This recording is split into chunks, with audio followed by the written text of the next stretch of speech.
Welcome, guys, to another episode of Rock Chalk Film Room. I'm Shreyas Slata. I have my guy, Carter Stanley. We're breaking down some Texas Tech, Kansas film to kind of figure out how Kansas can make sure they don't get upset by Texas Tech. But just kind of going back to last week against Iowa State, Kansas just keeps on winning. They had a great game. I think Jason Bean probably played his best game of his career in a Jayhawk uniform. No mistakes, really nice touch on his passes, pinpoint accuracy. And they got onto a big lead early. Yeah, no, Shrey is a great point. 7-2 feels great. Obviously going into Ames and getting a big time win there, that was huge. And like you said, starting off fast, I think that was a big time key for KU to get that win. So, it's exciting. You saying KU avoiding an upset from Texas Tech, it's just crazy to think about that. If you think about 2 years ago and previously, just pretty wild. So really excited for this weekend and this episode. Yeah, I think it's gonna be a lot of fun one. I mean, let's go to the KU offense, what they need to do right a little bit. So I pulled up some film from last year. Jason Mead was at quarterback, of course. And I really like this play. They go a little fast, which Kansas doesn't do a ton of. I think they're one of the slowest in the Big 12 and in the country at kind of setting up, which works out well for them because they're always moving, a lot of motion and stuff like that, pre-snap motion. Here they go a little fast, and look at where they are on the field. They are at basically like their own 34. They decide to go for it in 4th and 1, and that tells you just the gigantic trust, I think. And I guess I'll say, to be frank, the balls it takes to kind of go out and do something like that. But that's the Andy Kotelnicki offense, right? So they kind of do a nice little play action, and they find a wide open Casey who runs it in for a touchdown. So, I mean, it goes without saying, right? You want the run to set up the pass. And Texas Tech gives up a lot on the ground, 172 on the ground. And, we can pull up run clips. We all know Kansas is going to probably run the ball a lot because that's what they do. And teams are probably going to stack the box. But one thing I've noticed with this Kansas team is they do a tremendous job of setting up for, even if they don't have the run game going. Like against Iowa State, I think they played better against the run than anyone has done all year. But they exploited that Iowa State defense, I think, late in the game with a play action pass similar to this, and it resulted in a touchdown. So I think Kansas goes heavy to the play action that's been beset by how good the run game is. You can kind of get back some quick points on the board.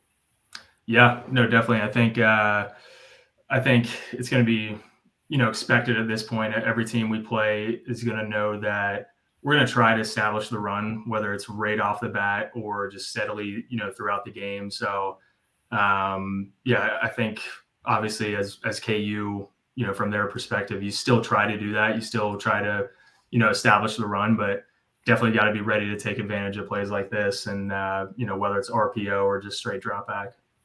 Yeah, I think it's one of the things that makes Kansas's offense so unique because I think it really does have an effect, I feel like, on Jason Bean's confidence when he makes plays like this. These big play, chunk yardage plays, it seems like once he gets one of these big chunk yardage plays on his pass, it seems like it calms him down a little bit and he plays a better ball game overall.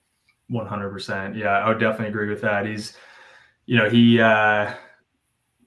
obviously has had some highs and lows, but man, when he's high, he's up there with the best of them. And, I think just kind of simple plays like that, not necessarily trick or gimmicky plays, but, just simple plays to get guys open and boost his confidence. That helps him a lot. 100%. And then the next play is a little bit of, I think, we talked about a little bit before the episode is I've noticed this Kansas team, it seems like they go a little straightforward in the first 2 quarters. And then immediately the 3rd quarter comes out and they start pulling out the deep ball. They're taking some shots. And it feels like in the last 4 games, they've had at least 1 deep ball touchdown in each game. I could be wrong on that, but I think Texas, OSU, Oklahoma, and this past game, they've had a deep ball touchdown. And we were talking about it. I think Jason Bean is probably one of the best deep ball throwers in the Big 12. He does a really good job, and I think he has a great connection with some of these guys like Quentin Skinner and Lawrence Arnold on deep balls. And it feels like you can pretty much chalk up at least 7 points or close near to it with a deep ball like this. And you can see here he steps back, gets a little time, he gets perfect throw basically on there. It doesn't end up in a touchdown, but it's basically you're looking at like you're in red zone territory. And, that's something that is big, especially when you're playing a team that is so offensively kind of crazy like Texas Tech. Yeah, no, definitely. I mean, I think I'm not too sure. You might be here, but do you know if this was the first play of this drive? I think it was one of the first plays. Yeah. Yeah, I could maybe imagine since it's 1st and 10, ball in the 19, first quarter. I mean, they do such a good job. I feel like it's almost every single week, like you said, whether it's start of a drive or start of the second half, just starting off with a big play. And, we saw it last week against Iowa State when, Iowa State scored a touchdown. I think they made it a 3-point game maybe. And, KU makes it seem like they're going to do their typical speed option to the right. Bean drops back, throws a bomb to Lawrence Arnold. So just a huge momentum play that just completely put a dagger in that stadium. So, yeah, I'm definitely looking forward to some of these, some more shots here on Saturday. 100%. So we'll get some switch over the defensive side of the ball here and, focus in on what KU has to do well defensively. And, I think in general, so Texas Tech, their offensive coordinator, this is his second year, and he came from Western Kentucky in 2021 when they had Bailey Zappi, who broke Joe Burrow's all-time record for passing yards and passing touchdowns in a season. And, the scheme is certainly air raid based, but I think kind of with the personnel that they have, they realize that they could run the ball pretty well too. And, they got a good running back, Taj Brooks, number 28. I think he's second in the Big 12 in rushing yards. So it's not going to be your traditional air raid offense where they're going to throw the ball 50, 60 times a game, but it's going to be a good balance. So one thing I picked up on when watching film was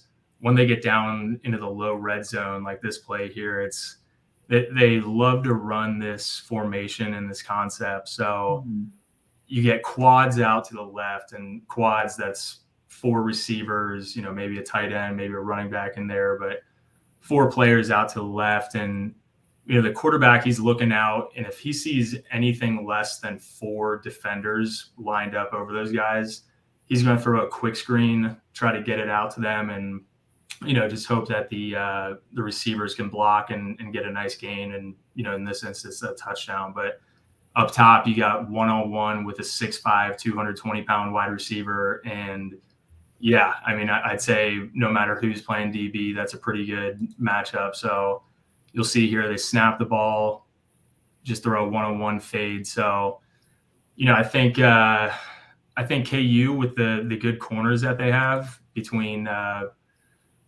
Kobe Bryant and I'm blanking on his name, Mello Dotson. He's only had 2 pick sixes in back-to-back weeks. But, I think those 2 guys, I think they're good enough to play one-on-one with this guy, but, maybe get some safety help or linebacker help here on the line of scrimmage. So, you can maybe prevent the quarterback going there. But next play is actually same thing here. So down in the red zone, low red zone, pretty much on the goal line, playing against K-State. And as you'll see up top, there's 4 receivers again. And K-State, I don't know if they were late getting into the formation or not, or, bottom line is they kind of got 2 guys over there. So quarterback sees that, he's going to flip it out.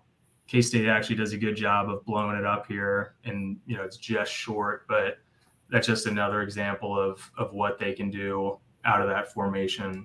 Yeah, I mean, they play so quick, and I think that has been a big emphasis. And, Brian Borland talked about it during the week that Kansas needs to know how quick they are. And Kobe Bryant mentioned it today in, media availability, and they know how athletic and tall and kind of big these receivers from Texas Tech are. So there are going to be some jump balls. There are going to be some opportunities for, I think, Kansas to, have to really be on their toes. And I think one thing we've talked about is Kansas struggles sometimes against one of these offenses that are quicker, and that's been a big point of emphasis all year. Has been quick, quick, quick. And I think that's one of the reasons Kansas has been so good at creating defensive touchdowns, leading the nation into that, is because they've basically been playing it like we got to play with urgency on defense and offense. So they like run a ton in practice, like as quick as possible.